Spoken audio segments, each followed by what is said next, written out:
Hello. Good evening, everybody. Good evening. Can you hear us okay? There's an echo. Can you hear us better? Echo. Echo. Let's fix that up. Hold on a second. Hang tight. We're back in the theater. So we're going to have some technical issues. So just hang about and we will get it right. Yeah, you need to mute that. It's not happening. Yay, we're back in the theater, people. Woohoo! Are you still hearing an echo or are we okay? Is that better? Yeah, but it sort of went in and out for a minute, but let's see what happens. Okay. And Grant has changed his appearance. He has?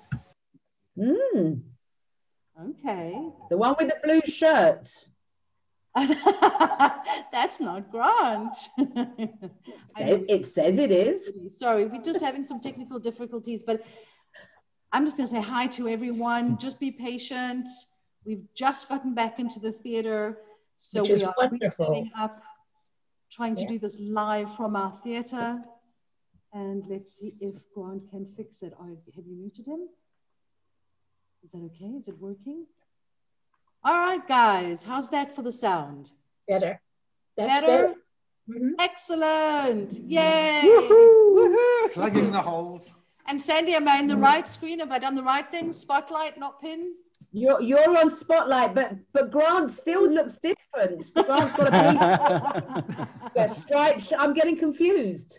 Oh, that's okay. Well, don't worry. We'll introduce everyone and make sure that everything is right. So let's get this started. Let me tell you, welcome to On Cue at Center Stage. Really at Center Stage. Woohoo! That is so cool. My name is Daniela Crankshaw. For those who don't know me, I am the co-founder and artistic director of Center Stage. And this person is... I'm Grant and partner in crime. And we started this and we're coming back for more. Yay!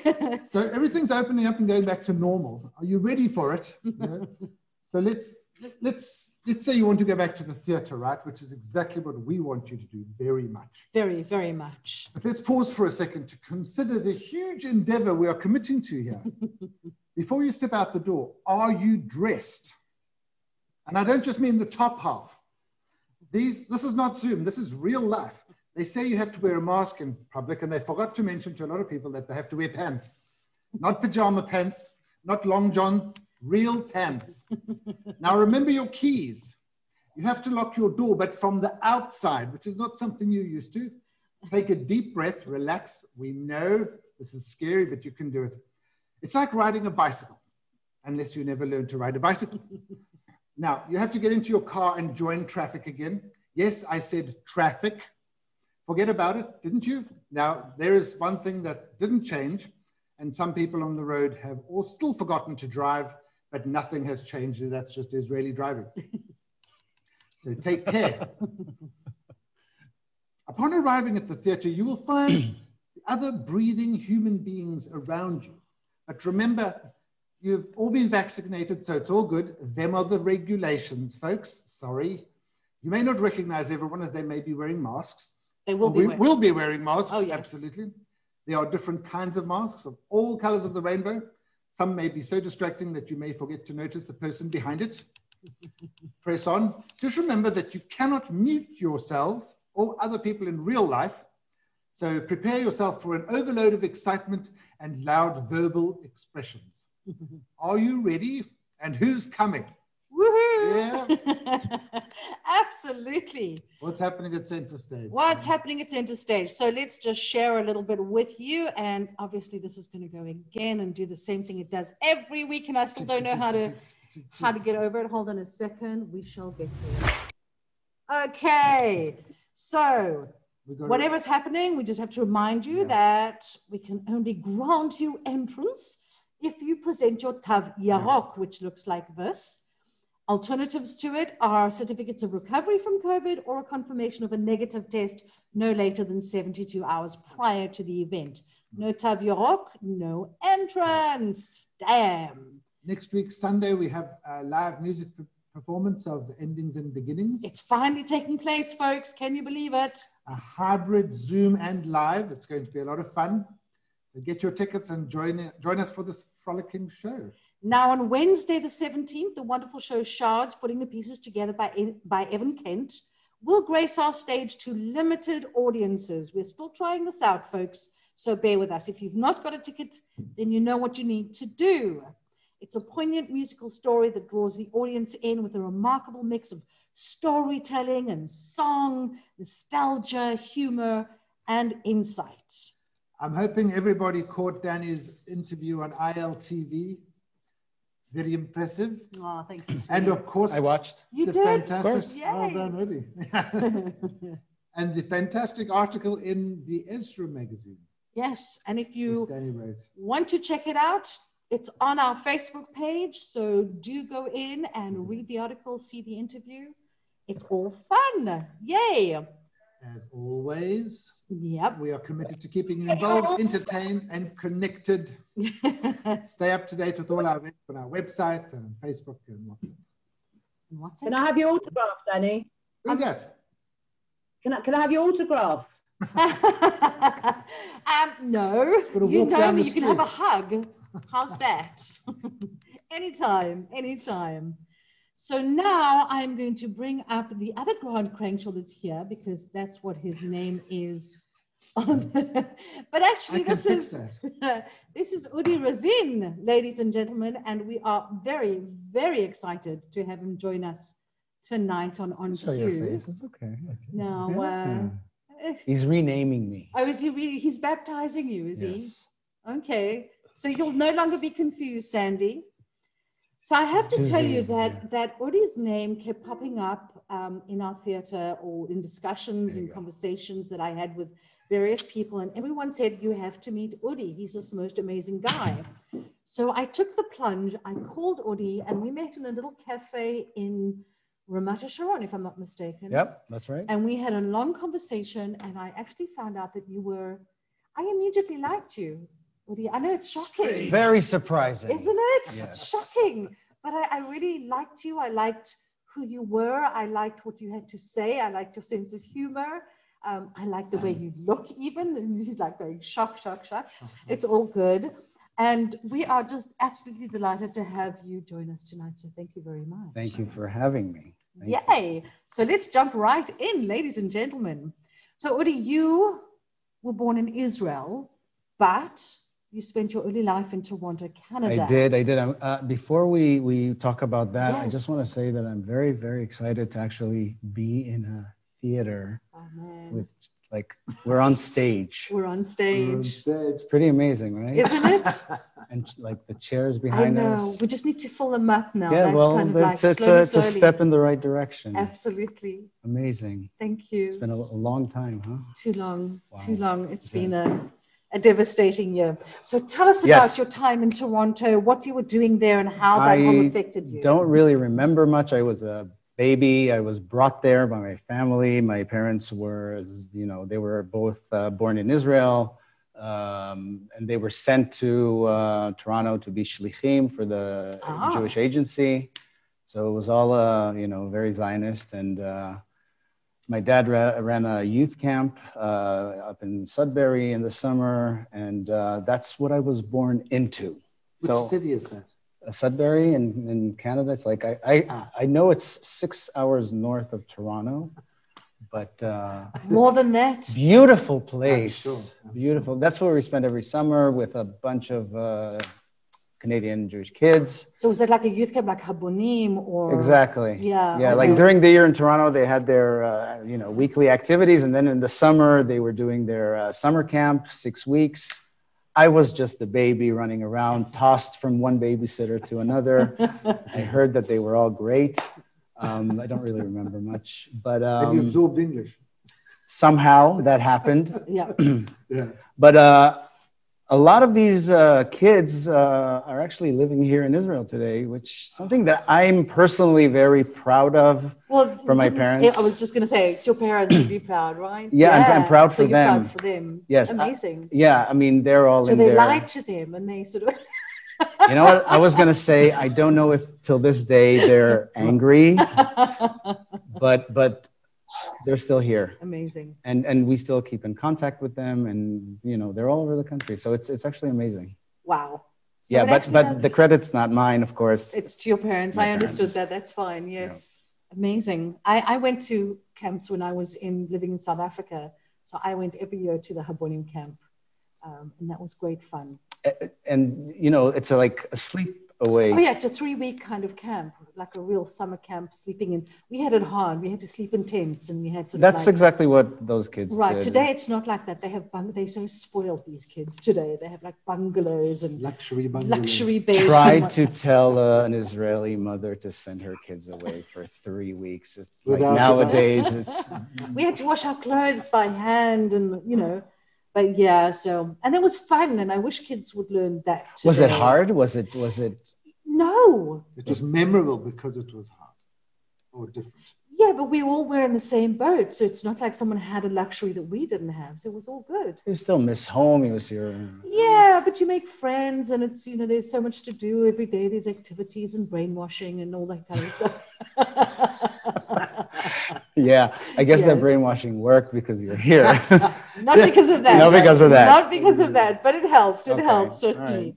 So. You didn't remember Canada much when you came back to Israel when you were 7? I was that like 6. I remember the end. I remember my family being super excited to go back.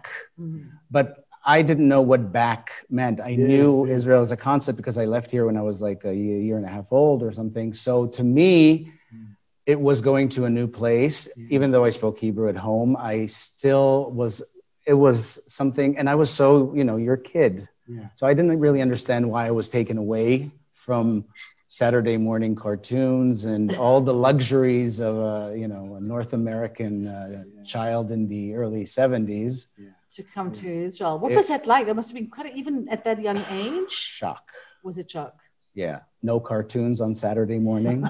Damn, no cartoons on a Saturday. Wow. Dressing up as Superman for Purim, and nobody knew who Superman was. No. No. Oh, you're whipping your scarred for life. Scarred for life.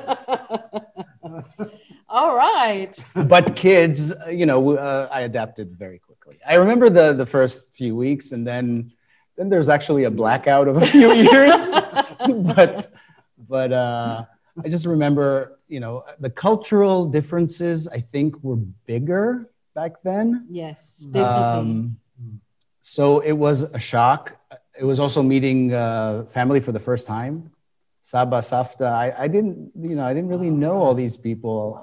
I heard of them, but very quickly I became just an average Israeli kid. Well, nothing average about you. So when did you first discover your love of theater and acting?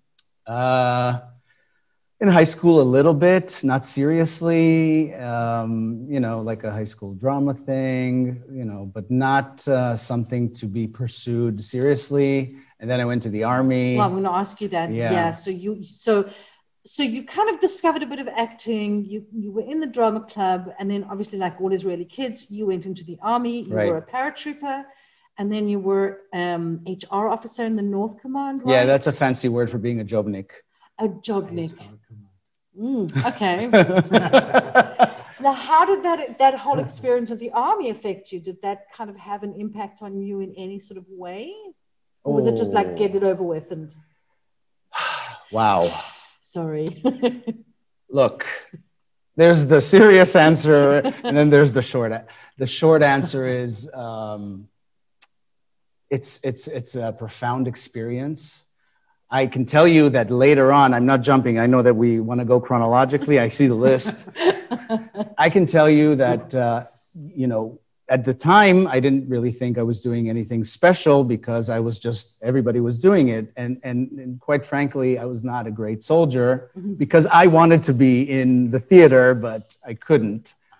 But only when I came to the States and you meet people and they're like, you were a soldier in the army? Do they thank you for your service even there? They were just shocked. How is that possible that you are a living, breathing, normal person who speaks English and you've gone through the Israeli army? So it's about, perception. Yeah. and only in acting school where everybody was like, oh my God, you went to the army. Again, to me, it was just a thing to do. I'm happy to say I'm lucky. I wasn't scarred for life, I hope, that whatever I wanted to do and who I was before, it was also after. And I was stuck in the army for like 4.5 years almost. So it was Did you sort of sign up Keva at some point? I did. I became an officer. Yeah. Okay, which means permanent force. So Yeah. Oh, for those Anglos who don't understand. Yes. Okay. So now instead of traveling, which is what most people do, after the army service, they travel the world and go off. You decided, no, I am going to go to New York and I'm going to study drama. Yes, Yes. something like that. All right. There was also a plane ticket in like the near future to go to the Far East, but that never happened. Okay, I gotcha. Because New York City just, it sucks you in. Okay. So you went to study for your BA in theater arts at the University of Purchase. I did. Purchase, you say Purchase? Purchase, in New York? Yep. Now, I'm always interested to hear how the university experience was, because that's where Grant and I met in our own university in South Africa doing drama. And everyone we asked, they have different experiences. It's obviously the program is different depending on which country you've gone to or which school you've gone to. So how was that experience for you? This was a conservatory in a college. It was an arts program that had cinema and dance and music. And you guys are young enough to remember Fame on TV. Of course. Remember that, We just saw the movie. You walk into the movie. The original. The movie That's what made me go to drama school. Alan Parker, right? Yeah. Great movie. Brilliant. And the show was great. Yes. So, there's, I think, the shot there when they walk into the building and there's like the dancers here and the actors here. And there's, somebody's doing African drumming here. And it was like that to me. Wow. To me, it was like being on permanent holiday for 4 years, even though the holiday was really, really hard work. Conservatory, 8 a.m. till 6 p.m., rehearsals, acting, and all the shebang. Full time. Intensive, very intensive, but come on, when you study what you love, then you do it. It sounds very close to our experience. I almost felt guilty. Really? Why? Polani. Having too much fun. Yeah. Yes. So that was 4 years. And then after the second year, you start performing, and you're in a company, and it was very, very competitive, I have to say.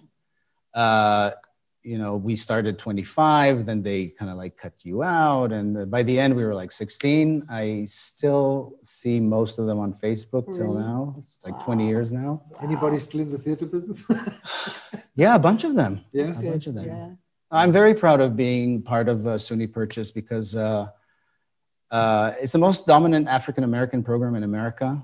There's a lot of talent that came out of there, a lot of working actors. Everywhere you go and you say, I studied at Purchase, it's not known here, but in the States, then people know that you have the chops. It means something. Right. So that was, again, with ups and downs and emotional turmoil, after the second year, they send us all to health services to get counseling because they turn you inside out, outside in, and right. all that. It's amazing. It's really the first time I've heard an experience that was really similar to ours.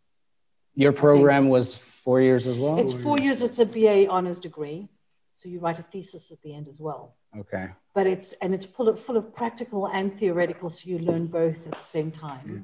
And you do everything from film to radio to TV to props, design, lighting, acting, directing, script writing, everything. The really fun part was they put the dentistry department in the same building with the drama. Because it's so well linked. Exactly. Yes. So very often you'd have sort of 3 dentists in the thing with their nice haircuts and their white coats, and 2 drama majors talking about sheep farming in New Zealand, just as an acting experience in the elevator. It was just... We drove them a little bit nuts. We drove them nuts. But I have to say that your experience sounds like you got tools in theater. and in film and in art. And I think that's great because it's... But in third year, you start, you specialize. Okay, but at least there's a foundation. Exactly. And it's actually something that I think that acting schools should do more. Absolutely. I get surprised that they don't. You know, they tend to specialize or do something in like musical theater or whatever. But I think that gives, I know for myself, I don't know about you, Grant, but I felt that it gave us a really good grounding on everything. And I know you have a long list, but... Let's talk. We'll run out of time. We're talking. I feel that issue, since we're here talking about the business and acting, Yes. You know, that traditional way of thinking has nothing to do with the way the world is today. Because if you're young and you want to start out, you have this and a camera and all the software, and you can make your own films and you can make your own music and you can do everything. So why not teach people how to do that instead of just one thing? Absolutely. But you get a bigger, as you said, it gave you a grounding, and you understand, you can incorporate so much of what you learn into everything. So it's. And we didn't have really time to do all that. Like I later on I know it's on the list, I got a master's in film because I felt like I don't know enough. Right. You know, so. Absolutely. That was that. That was that. So that was. I'm going to ask the next question. Yeah, of course you are. We're moving along. When you were in New York, you worked in LL security at JFK Airport. I did. You haven't seen our show, but we have a scene in our show which is exactly about the questions you ask the passengers. Okay. Luckily, I was not asking humans. Guys, we're going to speak up. I'm sorry, because Glennis has just said it's not coming through loud enough. Oh. So guys, let us know if it sort of improves as we go along. I'm going to see if I can put the speakers onto full volume. Ladies, can you hear me? Yeah, you can hear him. Put this Okay. onto your editor so it gets us both. Okay. Yes? Okay. Just use your theatre voice. my dear. Yes, of course. Yes. Okay. So let us continue. Grant, I'm sorry. So you were talking about No, LL? no. So what was the bit about Elal in the show? Yeah, and was your theatre training in that job to deal with people all day? I wish I could say yes. Yeah, but the questions like voice and body language and things didn't come on. No. I was talking to boxes and and like I was in the car. I'm sorry. Sorry. I was in the interrogating boxes. Thank God I was in the cargo area and I didn't have to be one of those guys. I don't think I could do it. Yeah. Really? Yeah, But wait, hold on. Let me try. Did you pack alone? No. What else did they ask? Was the suitcase with you at all times? I always want to say, well, no, I left it in the middle of the street for a few hours and then.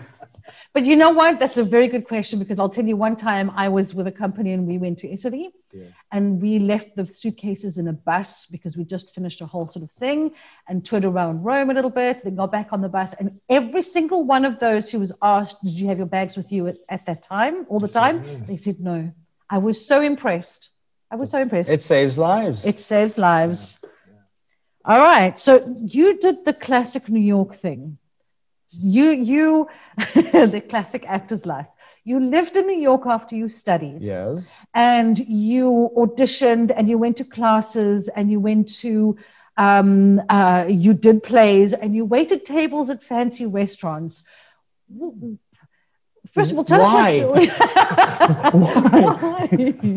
Well, what was that experience really like? I mean, the struggling artist, I'm sure you've got a lot to tell us. And then you can tell us also what that first role that you got out of class.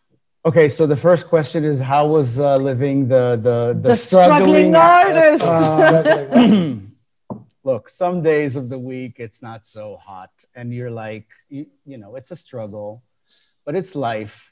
And you know, I wrote to you, I worked in fancy restaurants. I actually worked most of the time in one restaurant. Okay. And it's actually, it has an Israeli connection. It's called Sushi Samba. It was owned by an Israeli guy in New York. And anyway, started working. Of course it was. Of course. That place was like a shishi fancy place. And it was featured on an episode of Sex in the City. Oh, cool. And it became so famous and so hot, and so everybody came there. So we felt like we were working in the hot Were spot. all the waiters Israeli? No, They were all actors. the only reason I was accepted is because I hid the fact that I was an Israeli, because I could actually, you know, Speak. I didn't come, excuse me, I'm looking for a job, you hire. So everybody, all like the entire staff, the actors and filmmakers and dancers and DJs, you know, I have friends Yes. for life Wow. from that place. I worked there for like 6 or 7 years. Wow. And I'm still in touch with people. I have people from school, and then I have my samba people, and you know, I met every celebrity in town came to have dinner, and that's a very weird thing because you're like so close to them, and they're so nice to you, and some of them give you their business card, and they're like, call my agent on Monday, and you do. Yeah, I was just gonna say, I hope you did. Yeah, but nobody answers. But that's the part that keeps people flocking to New York and staying in New York, because it's right there. Oh, there's Robert De Niro. There's you know, Meryl Streep. She came today. You know, Wow. I can be them. I can, you know. It's like, oh Yeah. And the flip side of it is that, you know, years go by and you can see people who are older than you that are still in Waiting that tables. struggle and waiting tables. And you're like, maybe we should, you know, look for another direction. Maybe this is not happening. So it's a very competitive environment. Right. And of course, New York City changed. I mean, I lived there through 9/11. Wow. And there was a big shift in the city and with the economy and with real estate. In the early 90s, you can rent a studio apartment in New York, in the East Village for I don't know, $500 a month. And then the prices went up, so everybody started moving to Brooklyn.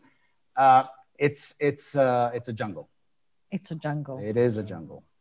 Now, while you were in New York, you actually you were in 2 translated works by Hanoch Levine. Mm-hmm.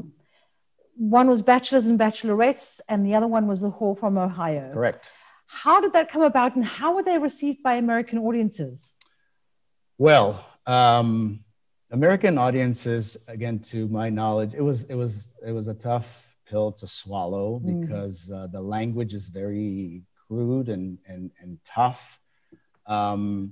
It didn't really translate as well as I hoped it would, but it was definitely an experience. And I was affiliated with La Mama, which is an experimental theater in New York, in the East Village.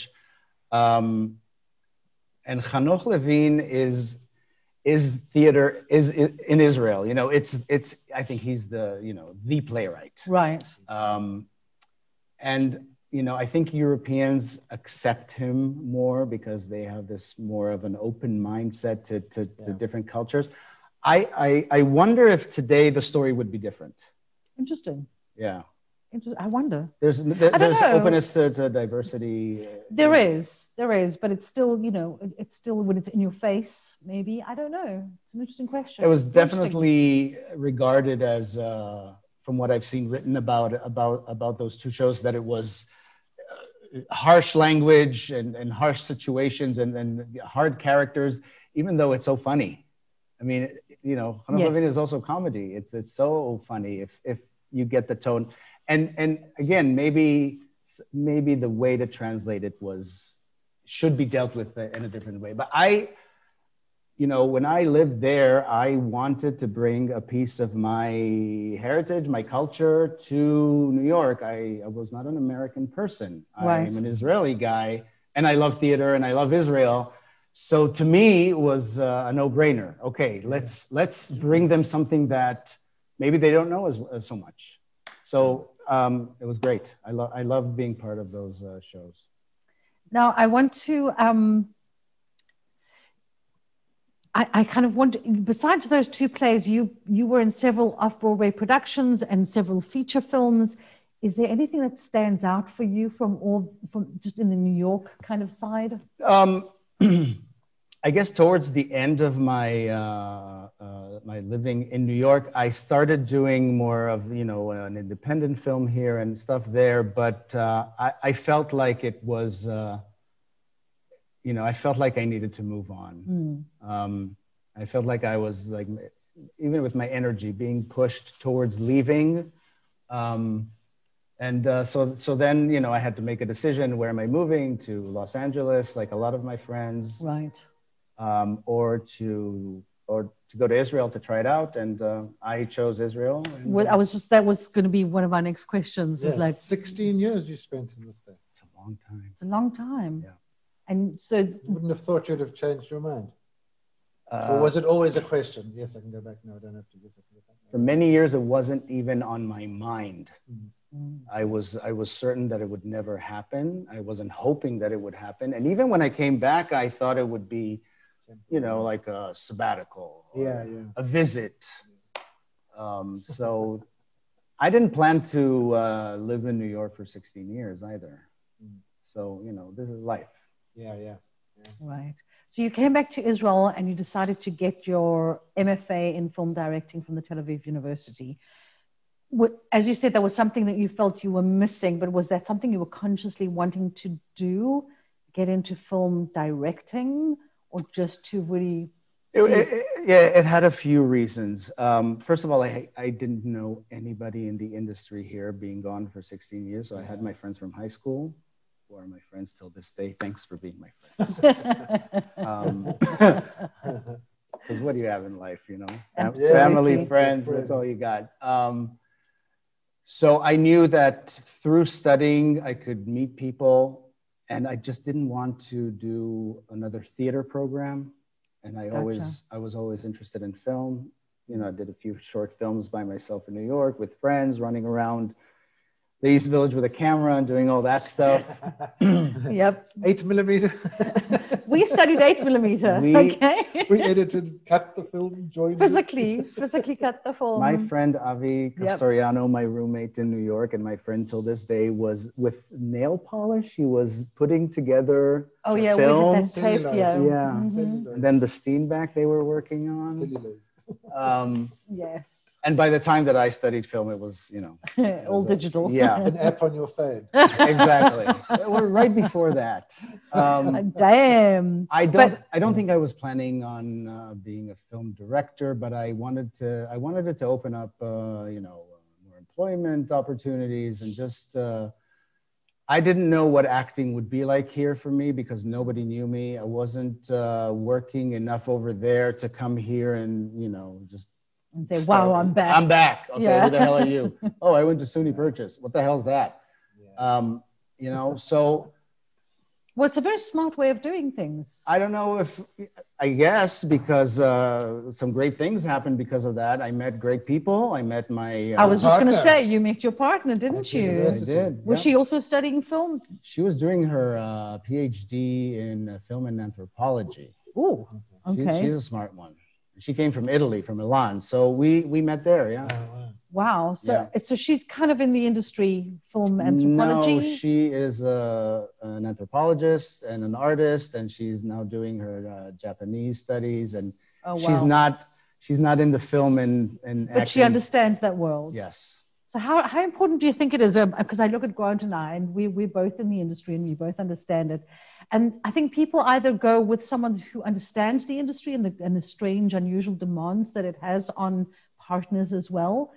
And I kind of wonder, what do you think? Do you think it's better to be with someone who understands the industry or someone who's completely out of it? I think it's better to be involved with someone who has a passion for something in life. And if it's an artistic passion, it definitely puts both of you on a path that, if it's not one path, it's parallel. Right. So I always say, I think that she is the real artist in the house. I'm amazed by her and by her path. And I learn about art every day from her.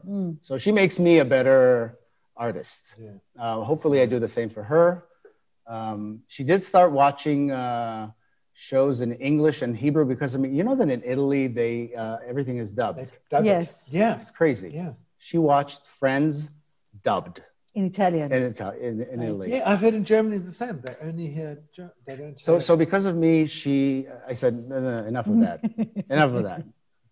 Dove Chandler, Hey, Chandler. Chandler, what are you doing? No. That's brilliant. That's very She always tells this funny story. The guy who did Robert De Niro in Italian, like the guy who dubbed him, he also did Pacino for like 25 years. And then he died, passed away. So they had to replace him. And then they replaced him with another guy. And they wouldn't accept it. And people were like, no, we don't like that. We don't like his voice. Wow. Yeah. That's a problem. And they don't learn the language, other languages, because it's dubbed. So yeah, I find the younger, because we spend time there, the younger generation is more open now, but still it's amazing how English is not important in some parts of the world. Yeah. Don't understand that. Udi, since you returned to Israel, you've managed to rake up some impressive credits in film, TV, and theater. Where do you see that? Oh, including Messiah, Underdogs, and Manayek on TV. Yeah. My Left Foot at the Nefesh Theatre, Our More at Tzavta, and POW at the Hebrew Theatre, as well as Outdoors, a feature film that you starred in with Asaf Saban. Yeah, he directed it, right? Yes. Yes. Jarhead, The Law of Return for Universal. Let's have a look at the little show reel. I'm going to show them a little show reel so you can see just how great this man is. So bear with us. Let me know that please play. It's thinking. Incoming. הר הבית. מדיווחים ראשונים מתקבל כי המשטרה פתחה בירי תוך כדי מרדף אחר חשוד. אני צריכה לנסוע לשם. קח אותי להר הבית. Can you hear it at all, or is it just like nothing? You can hear it? I heard it. You heard it. Okay, so I'm going to carry on. Yep.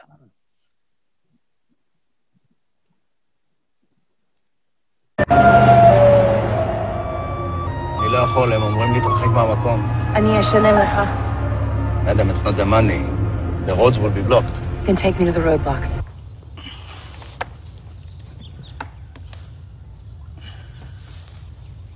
אני התייעצתי עם כמה אנשים, האמת היא. עם בני ארז. עם מי? את לא זוכרת, הקמצנו מפרישמן? זה שלא רוצה לתקן לנו את הדוד. לא קראו לו בני. לא משנה. אמר לי להזכיר לך על המקלחת שלו שם. וואלה?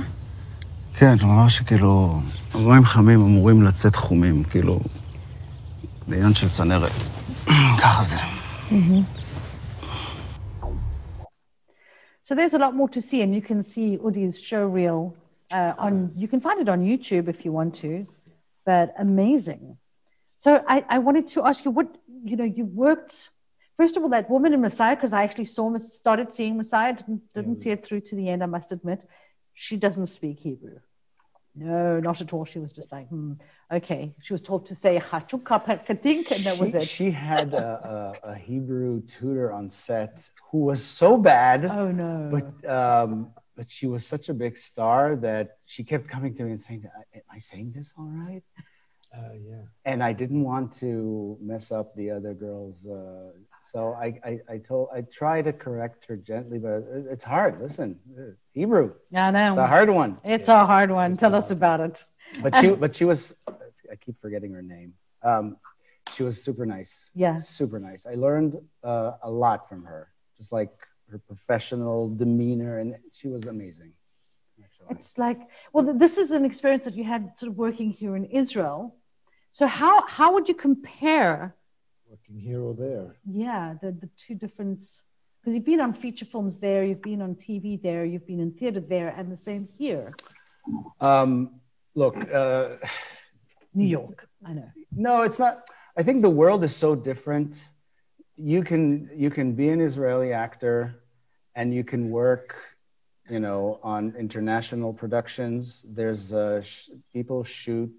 I mean, the Universal thing we shot in Bulgaria. They have amazing studios that look like Hollywood. I was amazed. Actually, a lot of Israeli shows go to film there now because unfortunately, it's cheaper to shoot there. Yeah, well, even Messiah, you shot in Jordan and not in Israel. Yeah. So I think today the world is open to actors, actresses from any nationality. You don't have to go. I think you don't have to go anywhere. You have to be busy in your country, wherever you're from, and work and study and develop and grow and work and find your way, because, you can get a phone call tomorrow. We need you for a production in Zimbabwe, New Zealand. There's something when you work on an international production, there's a budget difference. Yes. And still, we were talking about how everybody can make their own content today. Unfortunately, when it comes to films and TV, it's still old world. Money is an issue. Yeah.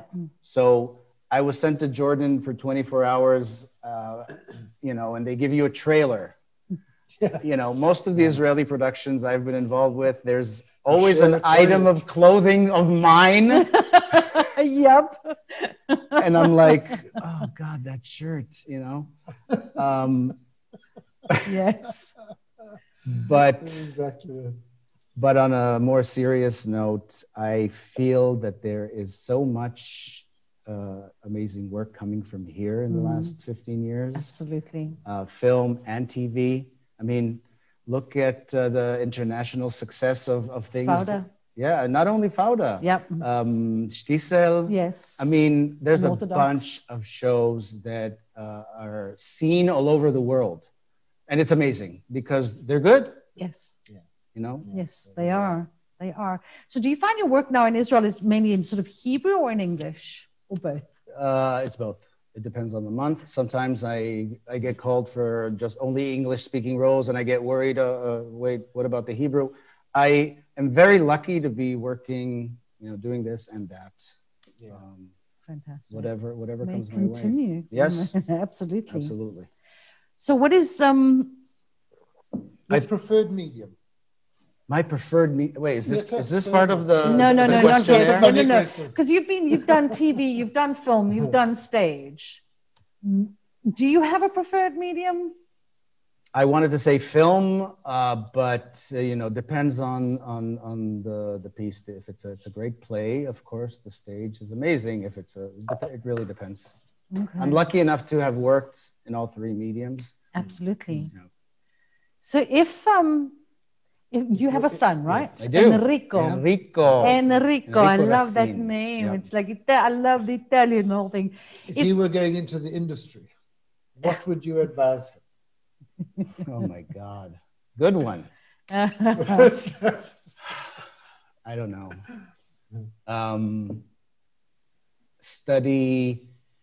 Don't study acting too young. Get some life experience. Just something that they told us back in Purchase. I was 26. The other kids were 18, 19. They told us that. You don't really hear anything when you're young, but it's so true. Yes. Get some life experience under your belt. It will make you a better artist. There's a saying, education is wasted on the youth. Which is, so true. It's you can't really appreciate it, I guess. Yeah. Well, I started university when I was 17. And that was looking back on it now, way too young. But it is what it is. You can't get back. That's why when I did my master's, I was like 38, 39. I enjoyed it much more because, you can actually think. Yep. So you would support him if he said, Papa, that's it. I'm going into the artistic field. Look, he's 5. I can say whatever I want. I'm just preparing you for, because he's going to. One last question before we get on to the other two questions. You have something in post-production? Exodus 1991? Yes, this is a film that I was involved. I was there only for a couple of days as a really small supporting role, but I was really excited about the project because it's a project, it's a feature film The director's Micah Smith. He's an American who lives in Israel, and it's about Operation Solomon to bring Ethiopian Jews to the country, and it follows the whole diving resort movie, maybe. Oh. That was that. Yes. But this is basically the hero is the Israeli ambassador in Addis Ababa, and it was a great experience to work. It was a multicultural cast. I actually played an American with a sort of a Texan accent. So Texan twang. Yeah, that was interesting. And I think it's going to be a really good film. I have a feeling. We're shooting for a couple of days in the King David Hotel in Jerusalem. Oh wow! Which is an amazing place. It was completely shut down, so you can roam the halls and see the history. What an experience! Well, we're looking forward to seeing that film when it comes out. Me too. Whew. And what's next? Anything coming up? Passover. Passover is next. Oh my goodness. No, in this business, you do things, you shoot things, and sometimes they come out after 4 months, and you're like, oh wow, that was fast. Yeah. And there's some things that I shot 2 years ago, and they are nowhere in sight. So a couple of films, a couple of things that you don't know what's going on. Do they not advise you of the where it's? I don't think that they know. Okay. They themselves. I think that they get in trouble, and a lot of people don't know, but post-production is the most complicated process of a film or a TV show. I've recently realized that. Yeah. Trying to edit on cue videos. Yeah. You sit and watch an hour, and then you have to find those 3 minutes that matter the most. The post-production people are the real magic makers. Without them, it looks like crap. Yeah. Yes. And it takes a while. Yeah. And people got to understand there's so much footage that they have to sift through, choose the best pieces, how to connect the story, make sure the storyboard works, the music, the everything has to come into colors, the colors, the shades, the sound, everything, they barely use sound now on sets. They add it after. Oh wow! Sometimes we even do dialogue after, So it's. Wow, haven't been there, but okay. Well, so that's sort of like how ends the official part of this production. Woohoo! I hope that was fun, but we still have the 10 questions. Yeah, we have the 10 questions. Do not show them. Do not show them to him. Okay, now I'm really nervous. Pivo. You look at me now. Right at me. Okay, you're not allowed to. No, don't let your eyes wander anywhere. Okay, so what are the rules? These are the Bernard Pivot questionnaire based on the Proust. Marcel Proust questionnaire, Bernard. You know that the Lipman does a version of the Lipton. Yes. He passed away, right? Yes, he did. His actor's studio. He had his own. He took his. There's a whole lot of questions actually, and you can pick and choose which questions you want. That guy was funny. He was. With his cue cards. I know. I used to watch those things religiously, but I heard that they take 4 days to shoot one interview, and it's cut down to an hour. So that I wouldn't have wanted to be in the audience then. Believe you me. Yeah. So thank goodness this is live, and it's not 4 days of. So here, I'm looking here. Yeah, look at the camera. That's fine. Quick answers. First things that come into your head. Yes, no, I don't know, maybe. No. Oh. Just answer whatever comes, and we can expand on that if we want a little bit. We'll take it from there. Go, Grant. First question. Yes. What is your idea of perfect happiness? Perfect happiness. Family. Very easy. What is your least favorite word? My least favorite word. Ooh. Route. Route or route. Okay. Yeah. Which person do you most admire? My partner, Fiammetta Martegani. Oh, lovely Italian name. I like that. How is your Italian? Horrible. It's not your question. My grandmother lived in Italy, and I picked up a little bit. Tu parli italiano? No. Espagnol. But I could say something like, buongiorno, come stai? Oh, bene, grazie. I can do the accent, oh, yeah. The actual talking. I know, it's just like, and I get confused with Spanish because he taught me Spanish. So I suddenly like, close enough. Well, no. It's pretty close. Well, I didn't understand a thing in Italy. I talked some kitchen Spanish in New York because the staff was, and they taught me horrible. I'm not gonna. Okay. Like my Spanish is dirty. Yes. Question number 4. Yes. What is your favorite movie of all time? It has to be one. It's Cruel. 2. No, one. No. I'm cruel. There is I'm a favorite. yeah, Your favorite. come on. I don't know. Blade Runner. Oh, Ridley Scott. I like that. On what occasion do you lie? All the time. So Whenever this whole interview was a lie. whenever I have to. Okay. What natural gift would you most like to possess? What natural gift I would. Whatever you. It doesn't have to, maybe not natural, even supernatural. Natural or what gift? supernatural. What gift? What Talent. Like being a better, like a good musician. Oh, Yeah, a lot of people say what that. instrument? Guitar. Guitar. Guitar. Okay. I play, but I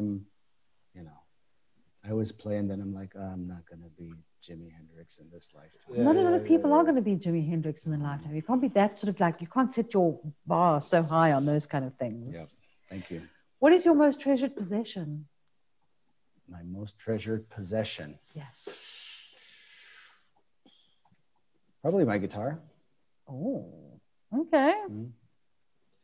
Question 9. No, 8. 8, sorry, wait. Which words or phrases do you most overuse? It's a process. Hate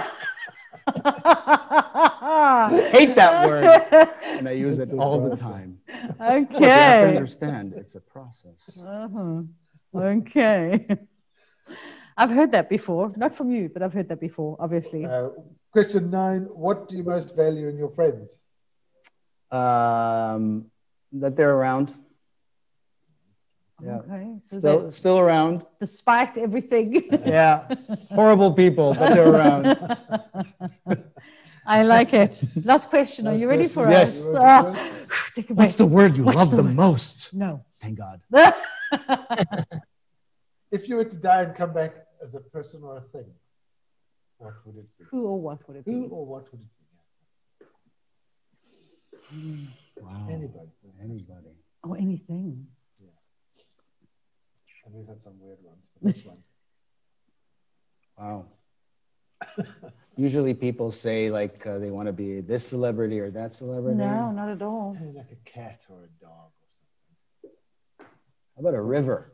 A river. Yeah. Okay, why a I river? don't know. You don't It just know. keeps going. It doesn't ask questions.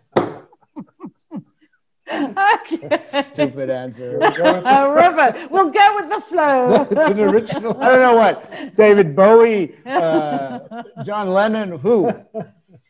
You know? Okay. Well, I hope that wasn't too painful, Udi. It was probably inspired by some National Geographic films I watched last night. I don't know. Rivers, right. Africa. Subconscious Yeah, going, yeah. okay, I got you. It wasn't painful at all. Are there any No, questions do we have from the any audience, questions? guys? Everyone's hiding behind Everybody it. left. No, they didn't. Great film. I don't know what that was for. Any questions, guys? Feel free to jump in and ask if all good.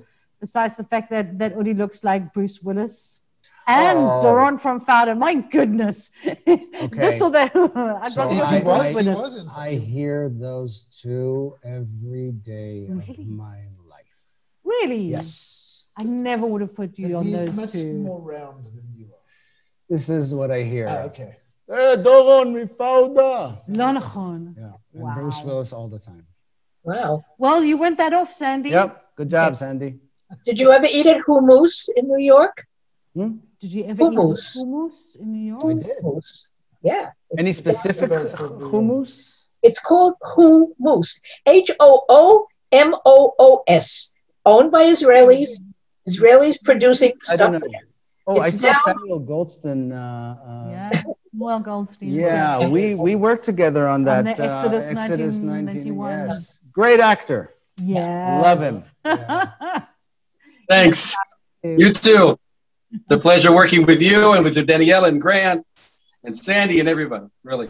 Oh, thanks. He's Shmuel. the busiest actor in Israel. I know. Yeah, he's he's wonderful. It's great. Every day he's like shooting with so and so. Take a holiday. You have from Renata. She says straight from California and super happy to see Udi after almost 30 years. Wait, who? Renata Tabellion. We did a show together in 1994. Wow. My first showcase in New York City. Wow. Renata, that's amazing Hi. that you are here. Crazy. Fantastic. Well, Udi, I just want to say thank you so much for giving us of your time. Thank you for and having your me and letting me talent. talk. And of course. Brilliant. You know how it is. You're in a relationship. You know, you don't talk anymore. Your wife doesn't let you talk. Really? Now she's looking. Yeah, how you put me in the spotlight.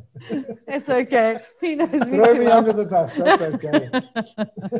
Thank you for having me. And I really hope that these seats will be filled very, very soon because Amen. it's time. It is more than time. It is way past the time. This year must just go.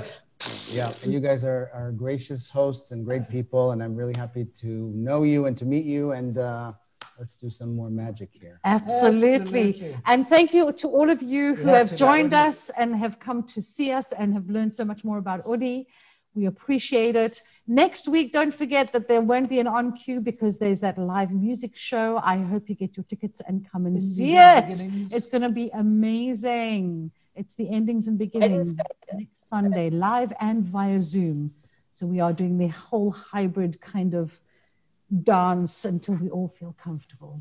Yes, absolutely. Until there's people in them seats behind us. Absolutely, until they feel safe. So thank you. Wednesday, I'll be there. Question, hold on. What was that? Wednesday. We've got chance on Wednesday. I'll be there. Yes. Save my seat. I promise you that it's Warm here. It's a limited audience because it's our first kind of, step into it. So it's a very limited audience, but it's going to be great fun. We look forward to seeing you there. So thank you all so much. Thanks, everybody. Have a great week. And much love to you all. Thank you. Sandy. Good night, all. Thanks, Udi. Thank you. Bye.